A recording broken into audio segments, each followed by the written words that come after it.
Hello. Hello. So, this is your first time on the Good Girl Deprogramming podcast. Do not think this will be your last time on the Good Girl Deprogramming podcast. So, I've been on your podcast 3 times, have I? 3 times? Twice, I think. Twice. Twice? Okay. But So, we had yeah. so much fun, it probably felt like 3 times.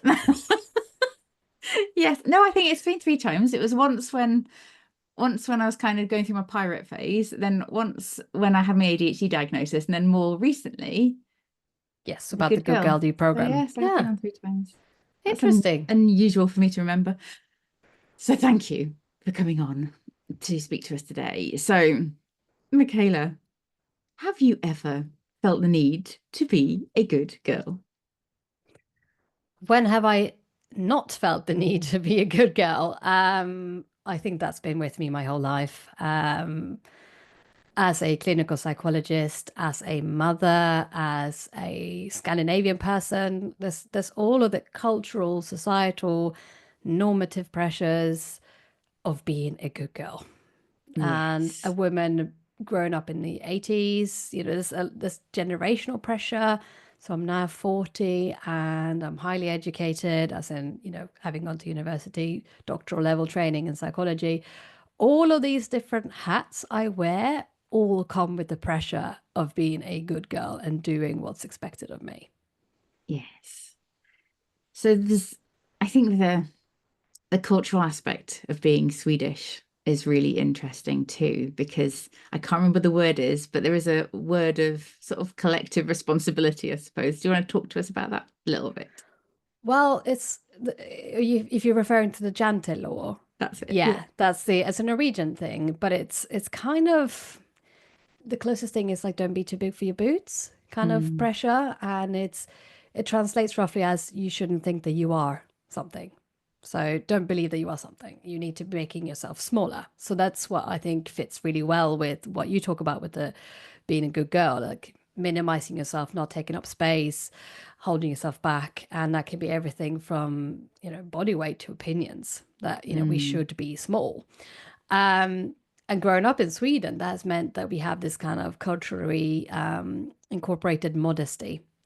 And that really, really screwed me over when I moved to the UK and started going through the UK or the British interviewing system, where you're supposed to enhance your strengths and, promote yourself and talk about how you are the best candidate for this role. Whereas in Sweden, you're like, I'd be a great team player and I'm eager to learn. I'm just lovely, pick me.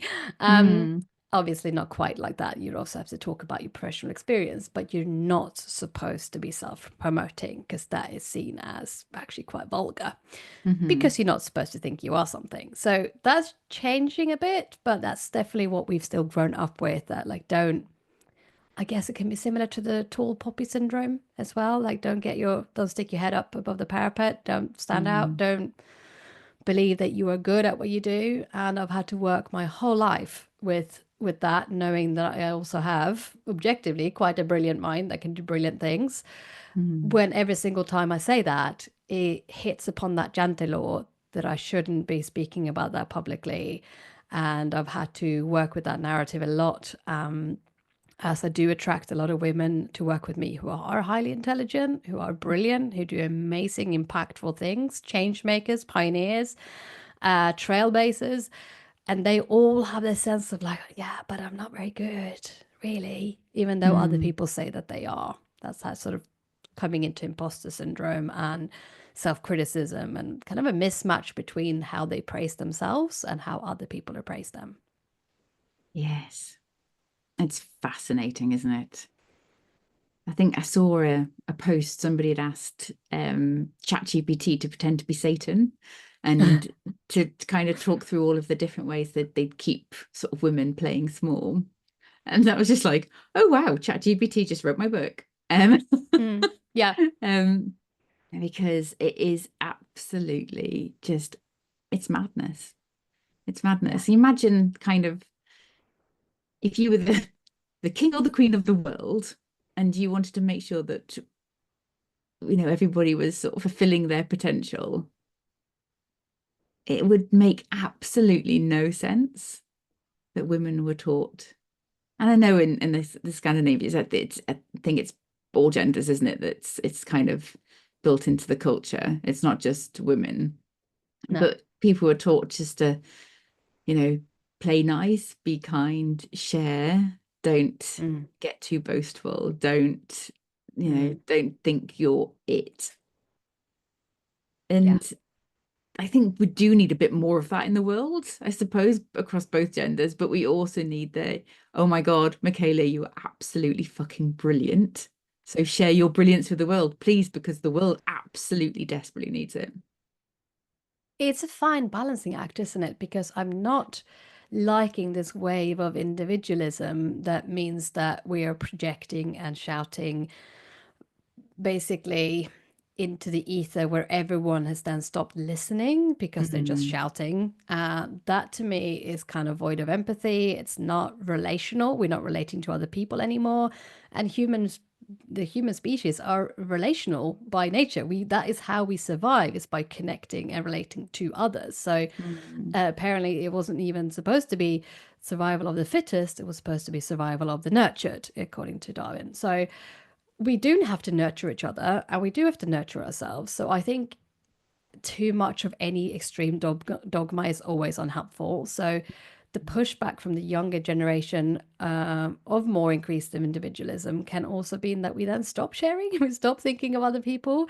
And that mm, is not what we mean when we talk about setting boundaries or respecting your own capacity or saying no. It's not about selfishness in a way that treats other people badly, but it's also about not letting that pendulum swing back into self-sacrifice, which is where we have sat for so long.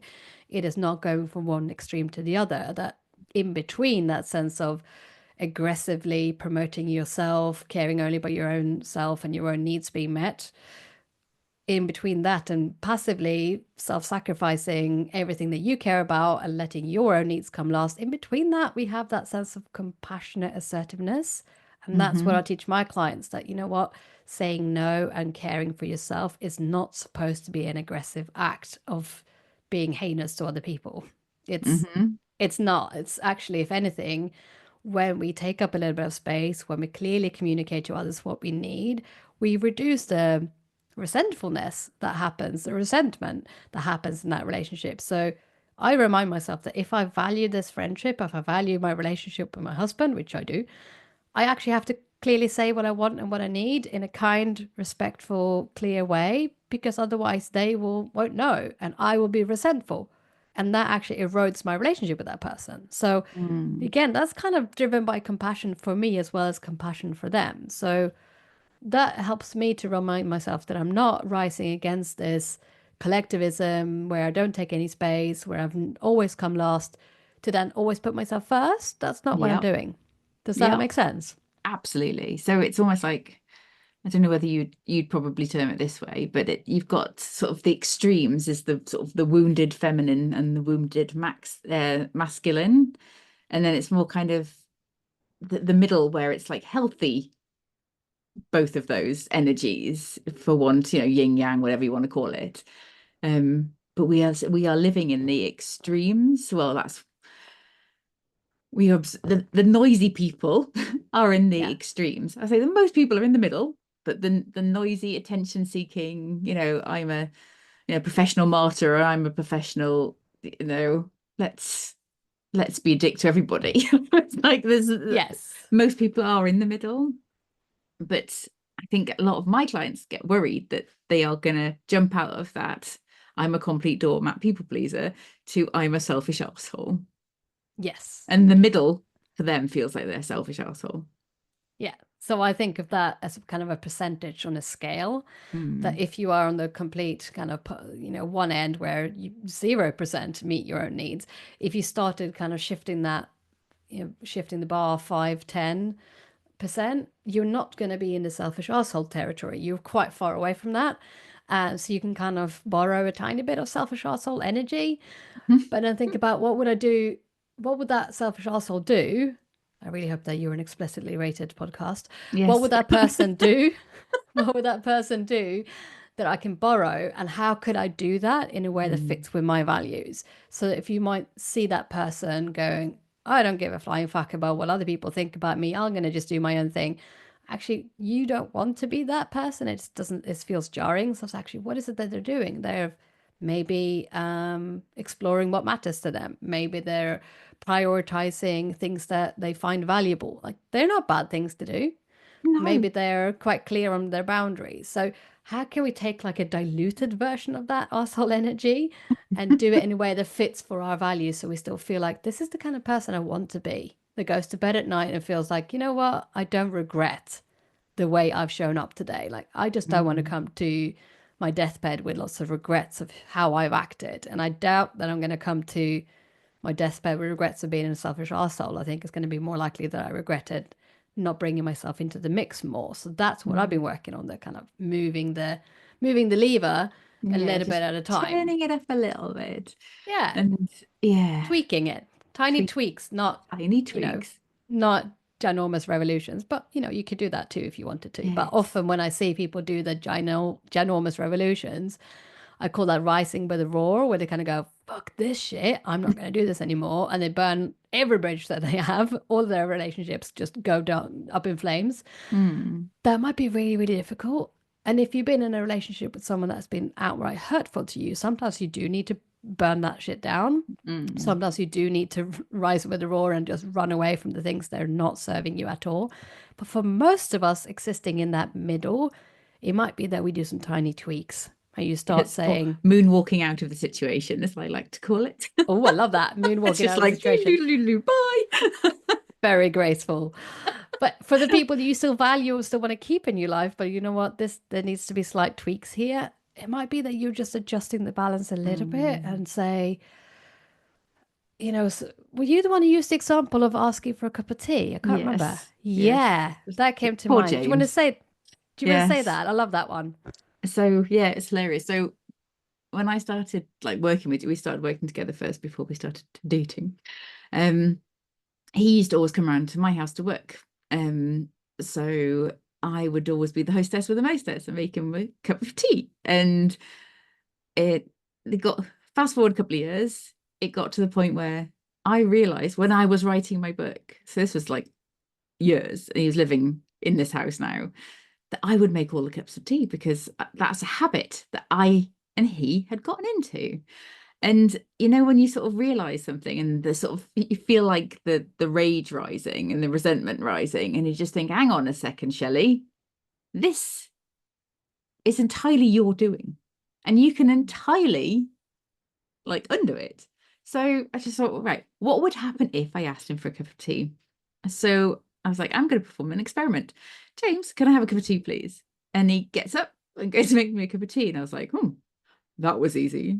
There was no drama. Mm. Okay, fine. So I did it for like a week, just asked him for like random times a day for a cup of tea. And he did it. And like by the sort of, the week was out, that I burst out laughing. He's like, okay, we know that you're generally weird anyway, but what's why are you laughing? And I was like, well, I've been performing an experiment, and I actually learnt in this experiment, if you ask for something, you most of the time will get it. Yeah. I would rather have asked, like literally, I grew up rather than asking for help or asking for something. I'd rather chew my own arm off Yeah. because that's how Yeah. I've been raised. And then you're thinking about the military background as well. So it's really tricky, isn't it, of noticing those narratives and experimenting. And I find those relationships where you do those experiments and nothing really particularly happens, that means that they were safe enough to push the boat out a little bit. And Mm. please only be in relationships where it's safe for you to push the boat out a bit and say, actually, can we do this or can we do that? Or, my best friend asking me about some money thing about when we gone on a holiday together. She's like, actually, can we talk about that and how we spent the money and how we divvied up? And I was like, yeah, of course. That strengthens our relationship. That I'm Mhm. saying, I actively trust you enough to go vulnerable and ask for what I need, for that need to be met. So Mhm. if there's a ginormous pushback on that, I mean, first off, there usually isn't, because like you said, if you ask in a kind way to people who love you, they often try to meet your need, right? That's Mm. humanity. And if they don't, there's kind of your answer. if he would have kicked up a stink about making you a cup of tea, I mean, you kind of start to reevaluate your life choices. So we, again, not being dogmatic, not being all or nothing. There is always nuance to everything, but really thinking about what's the information I gather when I do this experiment.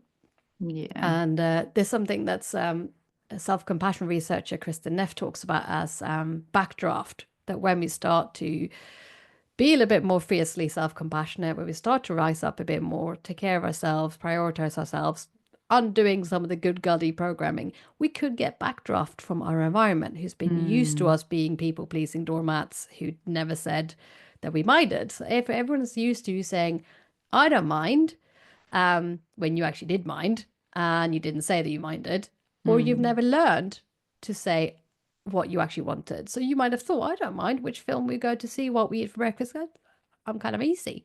You're not easy. You're very hard to predict. You're very hard to actually satisfy, because if you don't tell them what you want, they're not going to be able to satisfy your needs. So you're not easy like a Sunday morning. No, exactly. My brain went to the whole like orgasm gap, but that's probably not what we want to talk about in this this podcast. Well, but... I'm a couples therapist, so it doesn't faze me. But yeah, there is definitely that as well.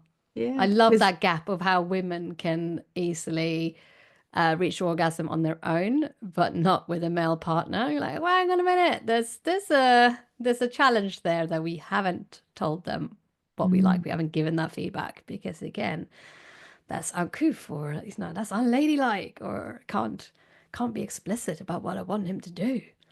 I know, it's nuts, isn't it? Absolutely Absolute crazy. nuts. Absolute nuts and nuts. Excellent. So tell me about Burn Bright, Michaela.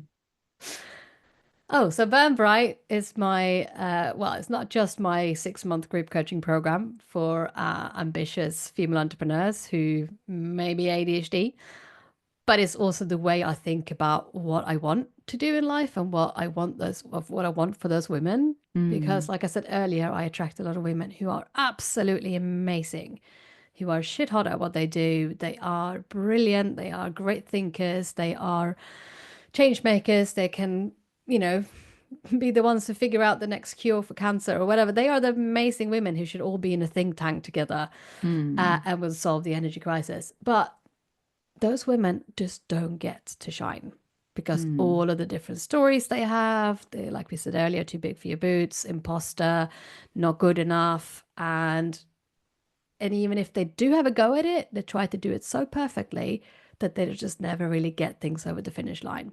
So it's just all that brilliance doesn't get to see the light of day. So Burn Bright is basically my most in-depth way of working with women like that. It's only 4 to 6 women in the cohort, so a very small group. And that came about from me wanting to fit them around my kitchen table. Because I want to invite these women to my home. I treat them to home retreats. I look after them. I pour into them in the way that they do not allow themselves to get poured into. Because it is not just about self-compassion. It's not just about you turning that care and kindness and self-respect inwards. It's also that we are so blocked into receiving that care and kindness from others. That's the whole classic. Well, even if James would have asked you, do you want a cup of tea? You might have just bounced out of your seat and gone to make them yourself. So we are literally blocking people. Yeah, you would have done. Or think back in the workplace, or back to, before you were an entrepreneur. If someone said, do you want a cup of tea? I'm like, no, I'm good, thanks. Like, why? Why not? She said, that'd be lovely. Thank you. I'm dying for a cup of tea. I would love one. I would love one. That's lovely. Yes. So kind of you. Yes. And it's almost like we cannot believe our luck that someone would want to treat us, And so in research on compassion, we actually look at those 3 flows of compassion. One is from you to others, which we've talked about as women, as mothers, as people pleasers. We pour into others. So that's from you to others, from others to you when you are receiving, and from you to you when you are showing yourself self-compassion. And I used to think that it would be the last one that would be the most blocked with the women I work with, because everyone talks about self-love, self-care, self-compassion, self-acceptance, but it's the second one. It's the second one that is really blocked. We cannot allow other people to help us. We have to be strong and independent. Honestly. That's the Yeah. thing that drives me the most insane, because I used to so pride myself of being strong and independent. And it's Mm-hmm. like, this is the patriarchy's way of keeping us apart Mm-hmm. and Yeah, keeping us because then we like, don't lean on other women. no. So I said before we start recording, I was like, can you imagine a world where we all were able to sort of lean on each other? And it's like, wow, what a world that would be. Yeah, it would be an amazing world because people's needs would be met and we wouldn't have aggression and heinous, horrible deeds like tyranny Mm. happening because those emotional needs will be met and those people will be soothed. So, some of the world leaders, if they would have just been loved a little bit more and soothed a little bit more, maybe things wouldn't Mm. have gone so bad. So, I mean, not to say that that's going to, resolve psychopathy, but it's a good starting point, right? It's Yeah. to be a bit more kind to each other. No, I know. And it's, yeah, it's that kind of, if somebody else is getting help doesn't mean that you can't too. Mm. So, yeah, it feels like the world is, well, the world is completely out of balance. We know that. And Yeah. it's got so much healing to do as humanity and actual planet. Hopefully we will, not to sound the alarm, but hopefully we will learn this lesson before it's too late. But Yeah, hopefully. yeah, because we both have skin in the game, because we both have children who have to grow Yeah. up in this world that Yeah. we co-created with, we don't have a lot of control of this, but we. No, we don't. But it's again the sense of I think about what can I do that's good for now, that's good for those I love, that's creating a legacy in some ways. And sometimes those small ripples, Hmm. those small little waves can also create a big effect, a butterfly effect or whatever you want to call it. And I think that's when we think of activism or people who are actively trying to change the status quo, change the narrative. I see burnout so much in that. I've interviewed amazing activists on my podcast, Mm. and often I've saw that they were really blocked in being kind to themselves in their endeavor to do everything for others, to try to Yeah. change the world and make it a better place. And that is not a sustainable place to be. So those people, um, in Swedish, you call them eldsjäl, which means fire spirit. So if someone is a fire spirit like that, someone is really passionate about changing the world or making it a better place, we really need to make sure that they don't burn out.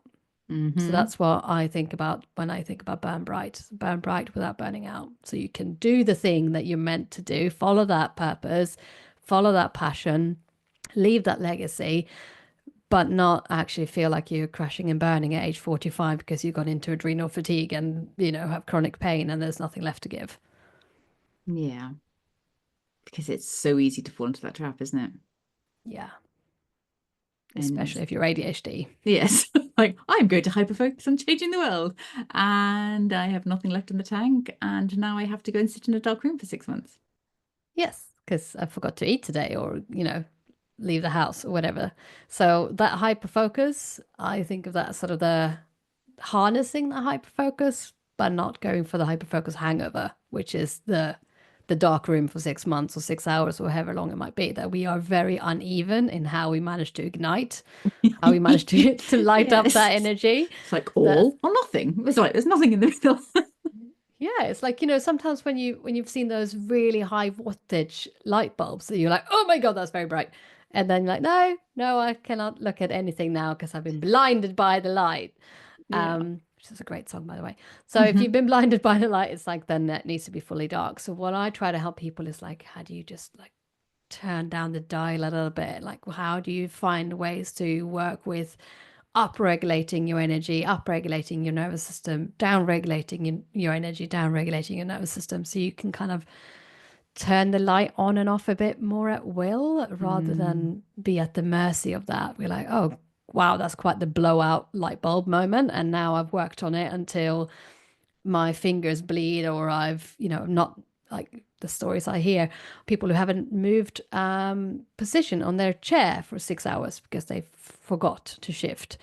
It's very ADHD.